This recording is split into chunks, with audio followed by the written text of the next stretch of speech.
Today on the Attic Chronicles, I'm going to be going through a tote that I found while I was cleaning. We're going to take a look at some horror movie prop replicas, some action figures, and more, so stay tuned. We're going to start things off with a couple of Jason hockey masks. Now, I've had this since I was in 2nd or 3rd grade.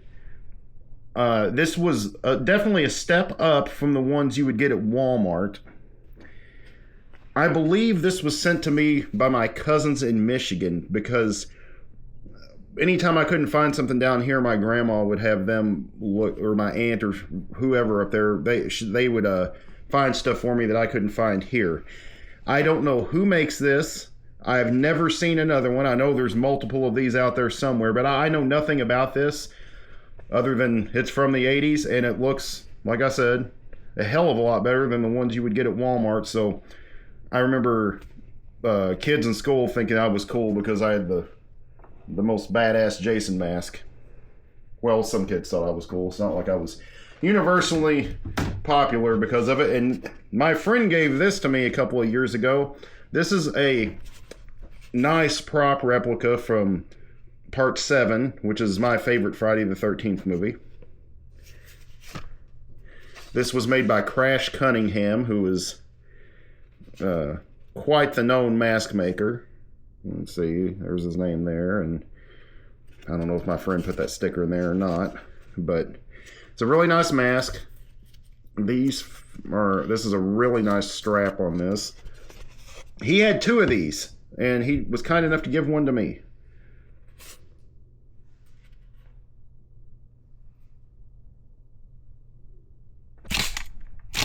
Next, we're going to look at a Freddy Krueger glove prop replica from RazorGloves.com. I don't know how well this is going to show up, but I paid extra to have these blades mirrored. Can you see that? There we go. So they're really good and shiny. Real metal. These blades are not sharp. Like, you can't cut yourself on them, but they're sharp enough you could possibly stab somebody with them. This is a real leather glove. If I remember correctly, the blades are steel.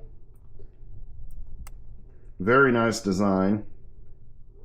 Somewhere up here, I've lost it. I've got one of the NECA metal gloves. Not one of the newer ones, the ones with the big bulky blades. This is way cooler than that one. That's about as far as you can bend your fingers. It does do that cool sound. Super cool. This was the cheapest one they offer, and I didn't buy it because it was cheap. I bought it because it looks a lot to me like the glove from Part 2. And Part 2 was the first one I ever saw, and it's possibly my favorite one, even though a lot of people give it a lot of crap and call it, you know, the gay Nightmare on Elm Street. But very cool piece. Next up, we have a puzzle box from Hellraiser, also known as the Lament configuration. This comes from puzzleboxshop.com. As you can see, it's had some damage. The box is made out of stained mahogany, and all this design is hand-etched brass. So it was a little pricey. It cost me $165 back in the day. The price last I looked was $185 because I'm heavily considering selling this and replacing it with one in better condition. This damage here came from being stored in a place that wasn't climate controlled. And the other bangs and beat ups on it is from the night my grandpa died, and I got extremely drunk and fell backwards into my studio desk and broke it in half with the back of my head, and this was setting on it and got all kinds of monitors and all kinds of other stuff fell all over it. So Ren and Stimpy are next. I've had these since I was a kid. Ren and Stimpy is still one of my favorite cartoons. I just went back and watched most of the original series not too long ago. These used to fart when you squeezed them, but they don't work anymore. My cousin had the larger Ren and Stimpy dolls that talked, and I remember you pulled, the dolls where you pull a string out and they talk, and Stimpy had a big hairball you pulled out. But, man, But yeah, really cool. I always wasn't the biggest fan of Ren, the look on his face, but I kind of like it now because it really captures the whole vibe of the show. Man, he's pretty dirty. I need to clean him up. The Superpowers Superman. I'm amazed that that still works. This was mine as a kid. He's going to be going up on eBay. Not in the best shape. You can see that he paint's messed up. And you cannot bend this leg anymore because it well, I ended up breaking it and my grandma glued it to stay in place. But yeah, all the Superpowers figures had some kind of action when you squeeze their legs or whatnot. And I remember my Batman figure, that function completely wore out on. So I don't know what I'll get out of him. Probably not too much. I can't ever tell if this camera's focused or not. I don't have my glasses on. Power Lords. Do you remember Power Lords? I had a handful of these figures, and they're pretty cool. This guy is really frail. I just watched a video about these on YouTube, and apparently I'm not the only one who broke theirs.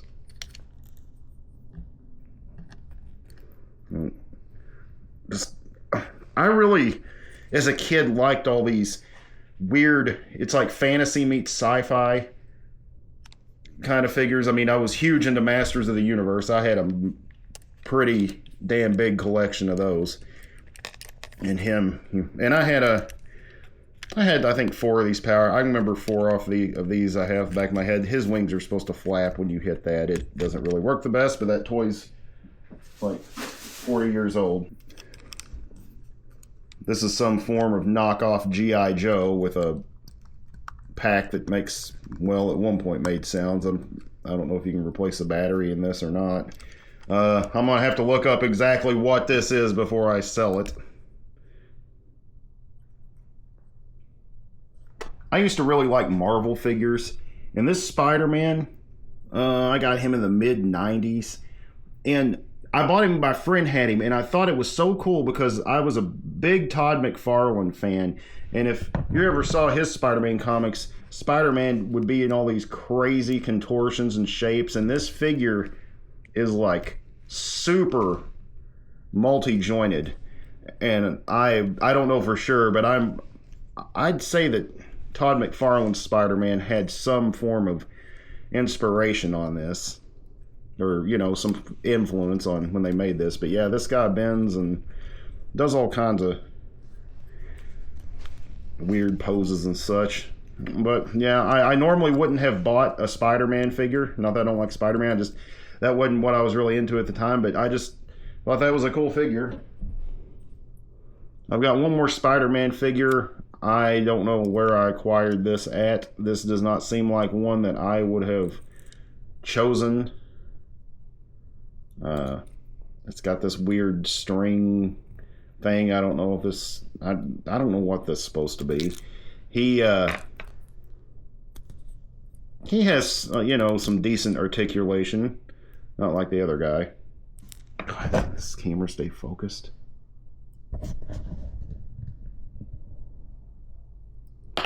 Yeah. In this tote, I found my copy of the Friday the 13th Nintendo game, which has some pug hair on it. This is my all-time favorite video game. Even though I know it's very hated, I'll have to go through my Friday the 13th toy collection from this movie sometime. I had one unopened that I'd bought for $80, and it was stolen. Actually, all of my Friday the 13th Nintendo game memorabilia was stolen, but I recovered it all but the actual game itself. Here is a vintage Jabba the Hutt eraser, which has seen better days. I don't know if I ever used it or not. Maybe. I don't know. It was Star Wars, so I'm sure I saw it and had to have it, and Mom probably got it for me. And I found a Garfield.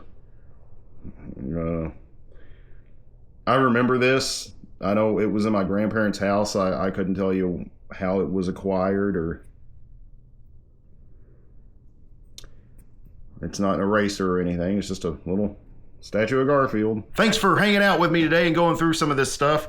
My mic wasn't on good for part of the video. I'm still learning this new camera, so if it's kind of blurry and such, I apologize. I don't have my glasses on, so it's hard for me to see this little monitor. Thanks for watching, and I'll see you next time.